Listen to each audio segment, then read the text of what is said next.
Ray Dalio made the same point.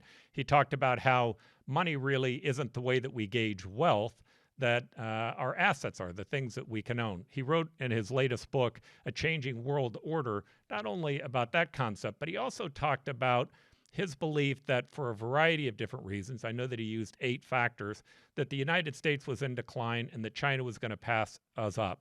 I saw a video that you did with Ray the other day. You did a wonderful job in it, but what I was really impressed by was that you were much more optimistic about the future of the United States. And I'd like to know more about why.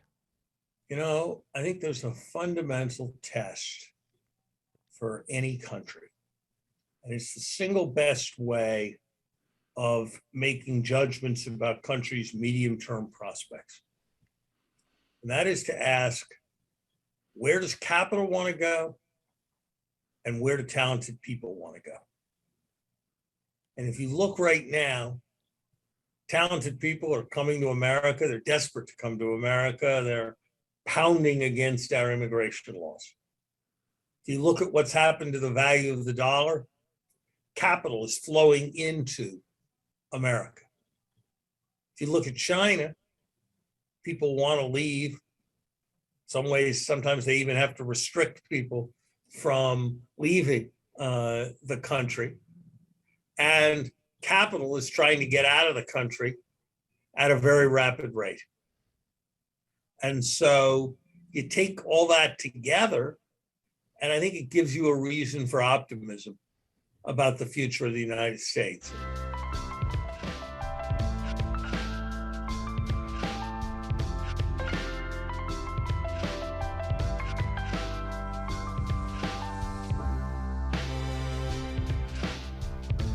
Paul Johnson. I'm with the Optimistic American, and I'm here with Larry Summers. Larry was Treasury Secretary as well as the president of Harvard. He has done some amazing things. My own staff calls him a very big deal, but I remember speaking to Bill Clinton some time ago when he was president. He said that when Larry's in a room, he's literally the smartest guy in the room by double. I've been very impressed in being able to listen to him and to gain insights from him. But Larry, thank you for being on our show. It's really a privilege to be here with you. Thank you. I want to start with this. I listened to you. You came in front of one of our groups about 9 months ago, and you made this prediction on inflation, and everybody seemed to be disagreeing with you. It was almost uncanny. What did you see then that other people just didn't seem to see? I did a relatively simple calculation. It looked to me like we were 2 or 3% short of the potential of the economy in terms of production. And I saw that we were about to inject 12% of GDP into the economy. I saw that there was a $2 trillion overhang of savings from 2020 when people couldn't take vacations or go to restaurants. I saw that interest rates were 0, and I saw that the Fed was buying bonds faster than any central bank in the history of the world had ever bought bonds. And I thought, if you're putting your foot that hard down on the accelerator and you're shifting into that high a gear, your car is going to get going awfully fast and probably not stay completely in control. And that was what I predicted. And that I predicted that slowing the car down was going to be really quite difficult under the circumstances. And I think those predictions are looking, unfortunately, to have been right. I thought that it is just altogether too easy after a period of 40 years when inflation was basically very, very stable to conclude that nothing caused rising inflation, because we hadn't had any rising inflation, so nothing had caused rising inflation for 40 years. And so I thought the intellectual consensus was going wrong a bit. And so I had a history, Paul, where people had been worried about inflation at a number of different junctures, and I had mostly dismissed the worries. So I looked at myself and I said, you're your instinct is not to be an inflation alarmist. It's, if anything, to be a recession alarmist. And so when I saw that, I thought the right thing to do was to add to the debate by speaking pretty vigorously about inflation concerns. And what do you think we have to be careful of with long-term inflation? Why should Americans be concerned about that? You know, historically, when wage inflation gets above about 4%, real wages, the purchasing power of workers' wages, actually starts to go down. So when you have higher inflation, the economy works less well, you tend to have less productivity, and that tends to lead to slower real wage growth. When you have more inflation, people tend to be angry and surly. Some of it is irrational, that they think that the high wages are something they earned and the high prices are something that's being taken from them, rather than recognizing that they're both consequences of an inflation process. But it tends to go with a pretty surly and angry kind of population. That's the second thing. A third reason to be concerned about inflation is that it encourages a diversion of resources into financial activity. If I hold up on paying you, or you collect more rapidly from me, that doesn't matter in a world of low inflation. But with a high inflation, I'm saving a bunch by delaying paying you, and you're saving a bunch by collecting more quickly from me. So we all do a lot of things, and we fight each other to a draw, trying to win that zero-sum game. So my sense is that inflation is actually a pretty costly kind of phenomenon. And certainly we live in a democracy, and it's extremely clear that at present, as in the past, people are very alarmed and negative on inflation. So in our interviews with Larry Summers, you're going to see a number of different segments. We had a limited time with Larry, so I'm going to take some time to put in some additional commentary. Larry Summers was literally one of the few people who projected that high inflation would be taking place, and he gave a great description a moment ago about why that was.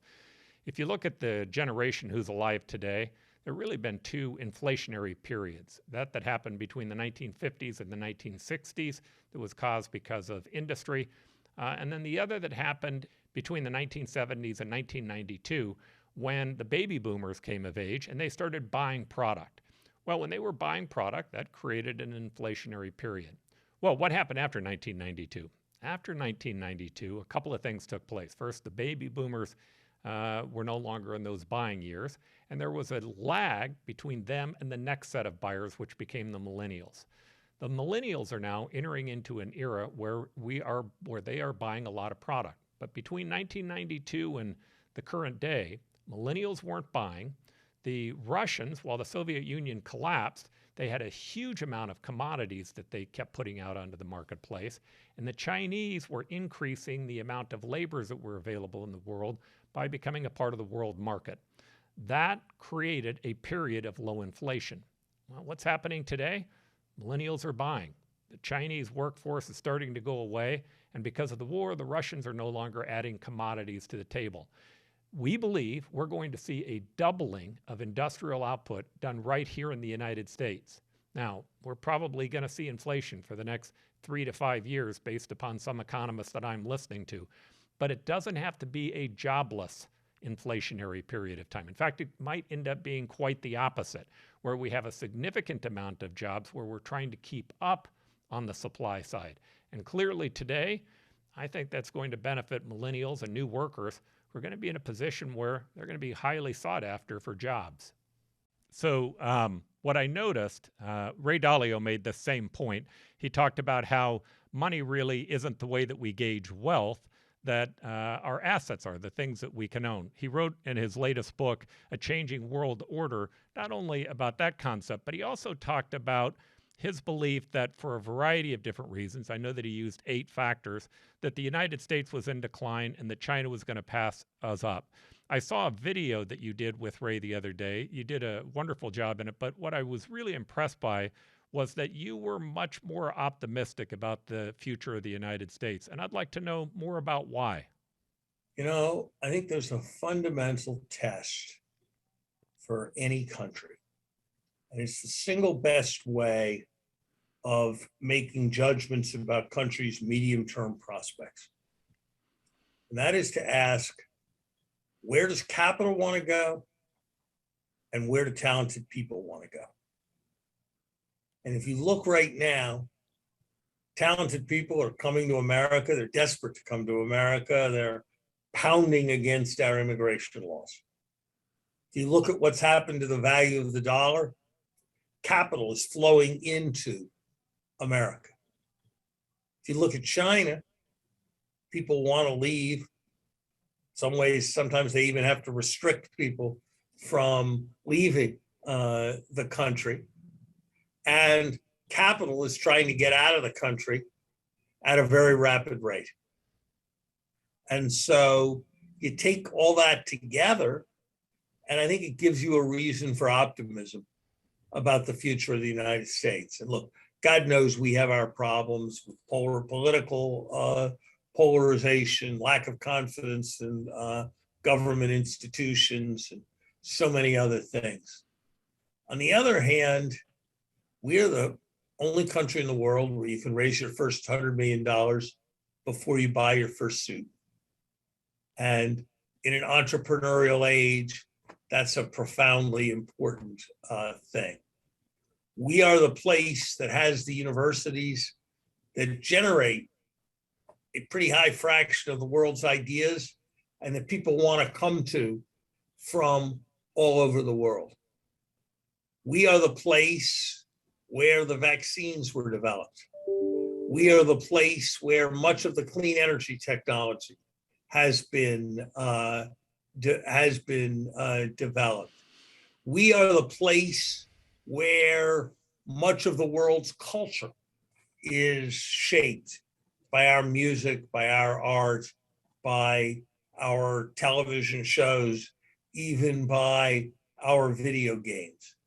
And so I think it's a mistake to discount a nation which is both pervasive in its impact globally and a nation which is dynamic and seems to have a capacity to reinvent itself.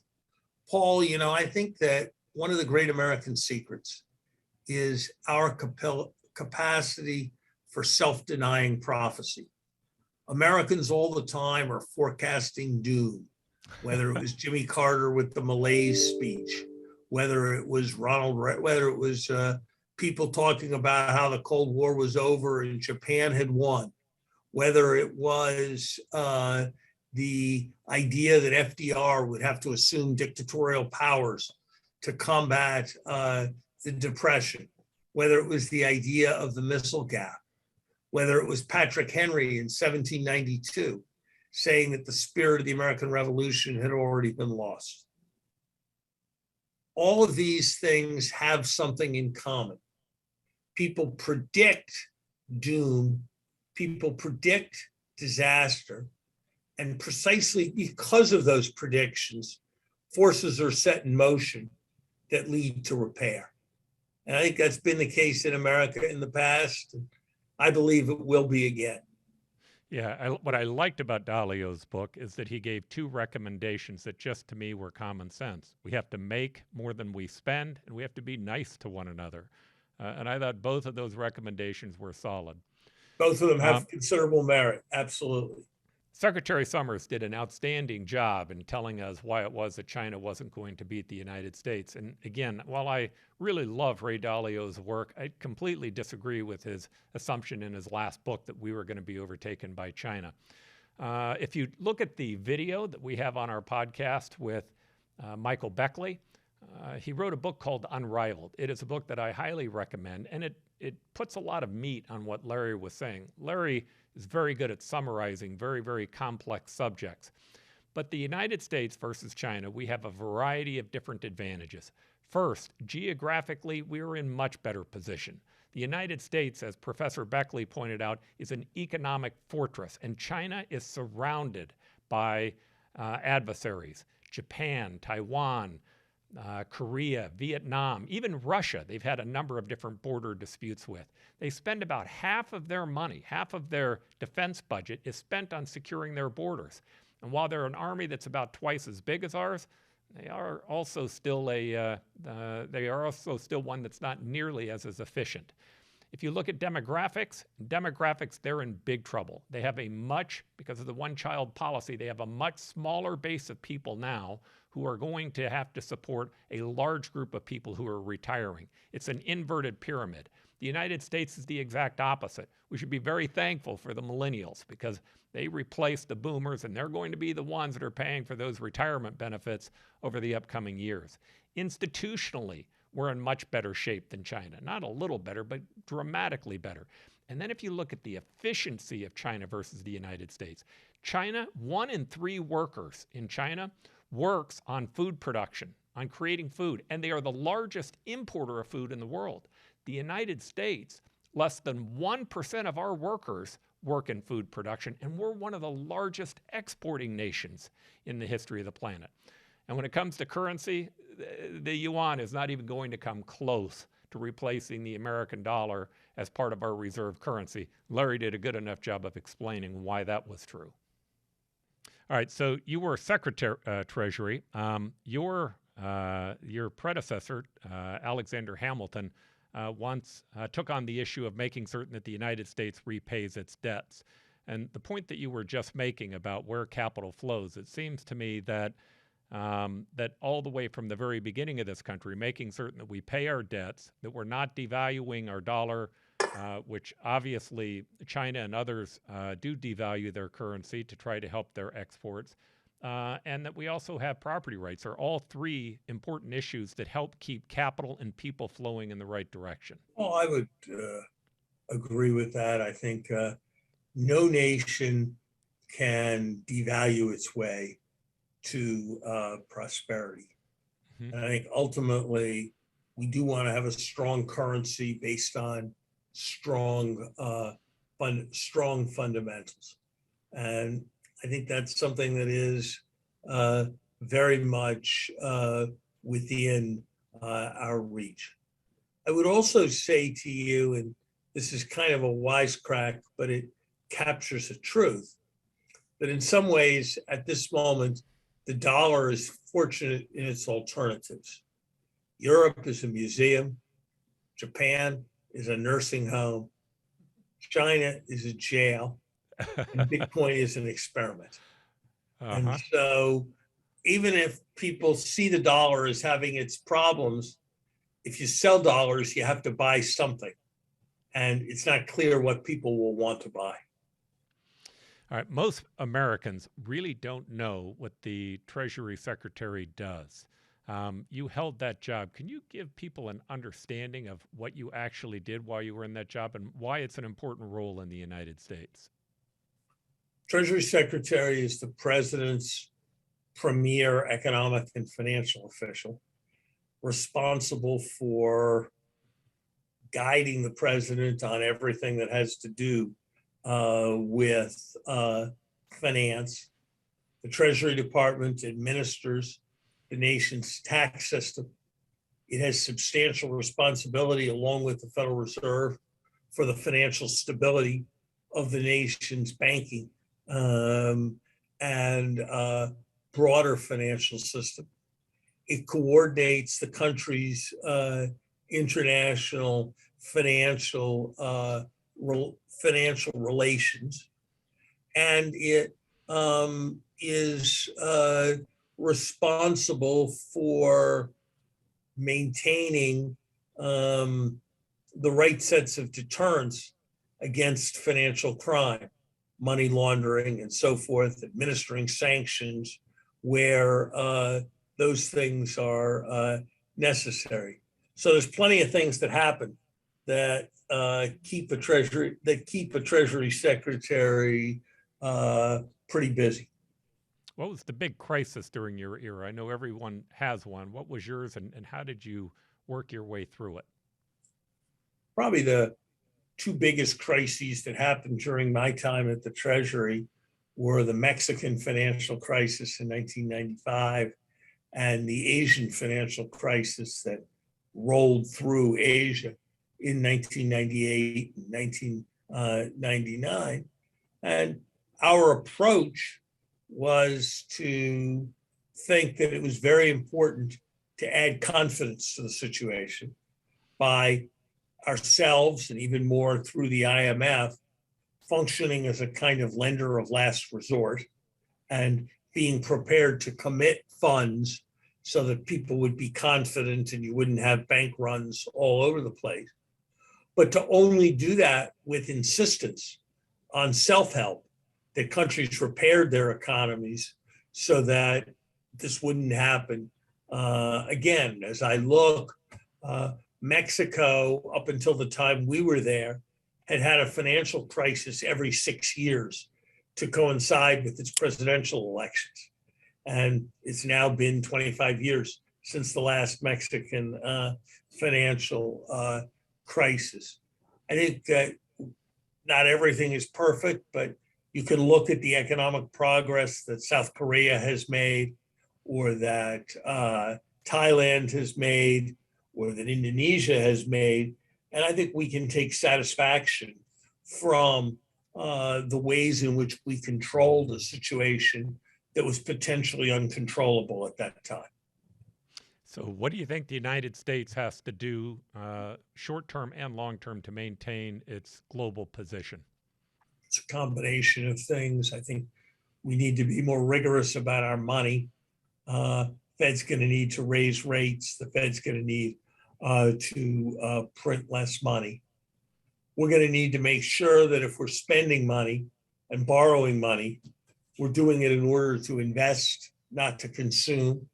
We've got huge needs to strengthen our education system, huge needs to make government function. I mean, if you look at the IRS, for example, nobody likes paying taxes, but for the system to work, everybody has to pay taxes. And its enforcement budget has been cut in half over the last 10 years, even as the amount of tax enforcement that's necessary has gone way up. So we need to make necessary public investments. Education's a fundamental part of that. I think we need to signal that while we've got a lot of problems at home, the United States is going to continue to look globally and continue to try to provide leadership on global problems. That means we've got to come up with funds, which we have not done this year, to support the international COVID assistance programs. That means we have to figure out how to be part of the process of resolving global climate change. Those are some of the things I would emphasize. Do you believe that that the inequities in the United States are a problem? And if you do, what do you think that we need to do to try to help reduce them? I think poverty is a problem in the United States. I think lack of opportunity for many kids is a problem. I think kids shouldn't be going to school in classes of 40 third graders. I think kids should be able to go to schools where conditions are decent enough that you don't need policemen to guard the halls.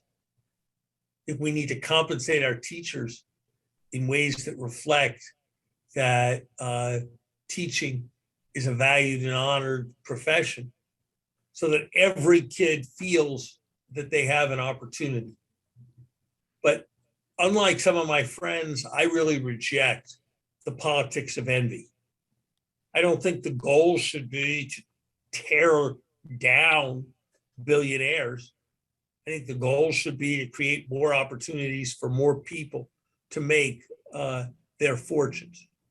Here, here. Should taxes be based more on ability to pay than perhaps they are right now? Yeah. Do I think that some people's taxes are probably lower and they're more able to use loopholes than they should be? Absolutely. There are a variety of schemes that people use that avoid taxes that I think we ought to be closing up. But if we tax people really based on the ability to pay for things we all need, and we seek to include everybody in our prosperity, I think that's a much better way of going at it than stoking up resentment to those who are most fortunate, often who are those who have been drivers in producing fantastic benefits for the whole society, as, for example, Amazon has brought enormous benefits to the whole economy. So do I begrudge its founders and leaders their success? No. Should it be taxed more fully and properly? Yes. But I think if we can get away from the politics of envy to the politics of opportunity and fairness in taxation based on ability to pay, I think we can do better on some of these divisive issues.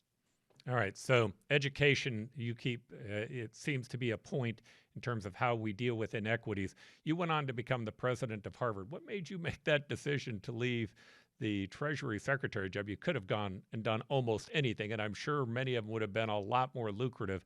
And you decided instead to go be the head of one of the major universities in the United States. What made you make that decision? Just to be clear, there's a reason why I stopped being Treasury Secretary, which is that Bill Clinton left office and George W. Bush became president, and there wasn't going to be a Democrat Treasury Secretary under George W. Bush. So I went from being Treasury Secretary of the United States to being unemployed. My guess says you had a lot of options. I decided that, I began my career, and now after the various things I've done, I'm back in a role as a professor of economics. And I guess the reason I do that, Paul, is I think the two most important things for the future of the world are the next generation who are going to lead the world, who are going to be bequeathed the world, and how they're formed and how they're influenced. And a set of new ideas and new understandings, whether it's of what constitutes fairness or how to cure cancer, whether it's conceptions of beauty and understanding of other cultures, or whether it's how to put a man on Mars. I think that it's ideas that ultimately drive the world. And so what are the communities in our country that have the greatest responsibility for bringing forth young people and creating ideas? Those communities are universities. And that's why I was so proud to be asked to lead perhaps our greatest university.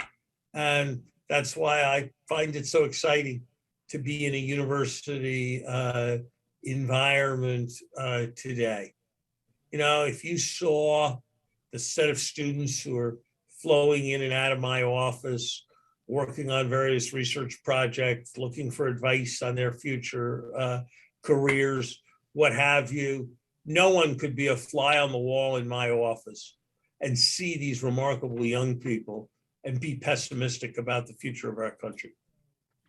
All right. So what advice, especially after we talked about the short-term challenges that we may face, what advice would you give an American family who might be struggling to play financial defense in terms of what they should do to prepare themselves for the next year or 2 years, understanding what may be coming?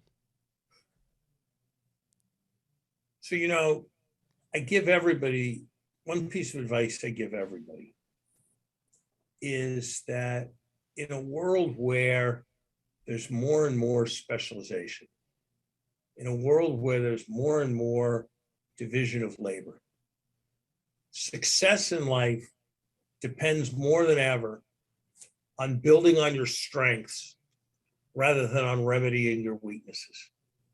So I tell people to figure out what their strength is, what their distinctive ability to contribute is, what their passion is and to build on that. And if people do that, I think there's enormous opportunity ahead. For the next year or two, I'd batten down the hatches a bit. If you're borrowing money, I'd borrow it for the longer term rather than the shorter term. So you'll have it on hand. I wouldn't make plans that were overly rigid, because I think we may find ourselves in a period of substantial volatility. I'd be careful of postponing any kind of purchase in the anticipation that it will get cheaper in the future, because I think it's more likely to get more expensive in the future. Those would be some of my thoughts. Yeah, it's a lot along the lines of Warren Buffett, who I think said the greatest hedge for inflation is be exceptional at what you do. So on this last issue, what should you do for your family, especially if you're an entrepreneur or you're in business? Here's my strongest advice to you. Economies go up, and as sure as they do, they come back down. When they come down, as sure as they do, they'll go back up. Over time, there's an arc where it ends up being better this year, certainly, than it was 10 years and 20 years and 50 years ago. But you've got to get through those down cycles, and they're going to happen. If you're an entrepreneur, I strongly recommend that you always be prepared for a down cycle. You need oxygen to be able to get through those valleys. And that means not taking your highest peak of income and going out and buying as many things as you possibly can on credit. That means saving some money and putting some money away for a rainy day. And if you have that excess supply, if you have the oxygen to get through a bad market, then as an entrepreneur, you're going to flourish in those times when it begins to take off again. All right, so my last question for you is, what advice do you have for Americans, many of whom are really terrified about what they hear on the nightly news, what they're seeing on their social marketing? They're being bombarded with this message about the United States falling into a position where it's inferior to China, where their children may not do as well as they do. They're afraid of just so many things. It really has become quite the era of alarmist on almost everything. You can get a book that will tell you about why you should be alarmed about anything in America. What advice would you give them? Take a deep breath. Look outside. The sun is probably shining.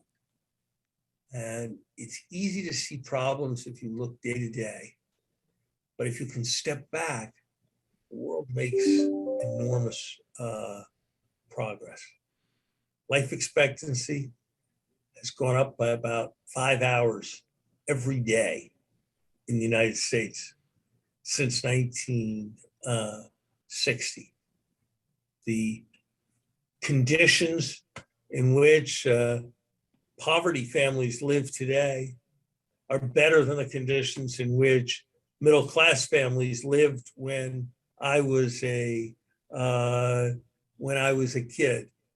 Poverty families today are more likely to have 2 cars, more likely to have air conditioning, more likely for each child to have a separate bedroom than was the case for poverty-stricken families, for middle-class families when I went to school. We've got enormous problems of social justice, but we are a more tolerant society, a more integrated society, a more accepting society than at any point in the history of our republic. So I would say, take a deep breath, look back a substantial distance and look forward until now. And there's a lot that's positive going on in this country. Yeah, I think there's no doubt the best proof you need to be optimistic about the future is just by looking back and recognizing how far we've come and how much we've done. And absolutely, it's the job of the nightly media. They sell ads by telling you how bad it's going to be. Politicians need to try to isolate you into different corners. But the reality is that the world is a lot better place than oftentimes we think. And sometimes it's just by going out for a run that you figure that out. It Well, can be Larry, made better, though. it can And be that's made all of better. our obligation. Yeah, and I This thought that if you generation and of Americans is as fortunate as any group of people ever have been. And we've got an obligation to keep that trend going up and to the right. yeah, I thought your point earlier with Ray Dalio, the idea that sometimes we alarm people is also designed to try to make certain that we get better. That happens in a democracy. The opposite of it is that in autocracies, they aren't warned. They're only told about the good things that are happening. So it's okay that we're being warned. We just need to keep it in perspective. Absolutely. Well, Larry, thank you so much. We appreciate you giving us time. Thank you. Hopefully you'll enjoy where you are today. The weather is getting a little hot here. I hope that it's okay back there. Great to be with you. Thanks a All right. lot. Thank you, Larry. Bye-bye.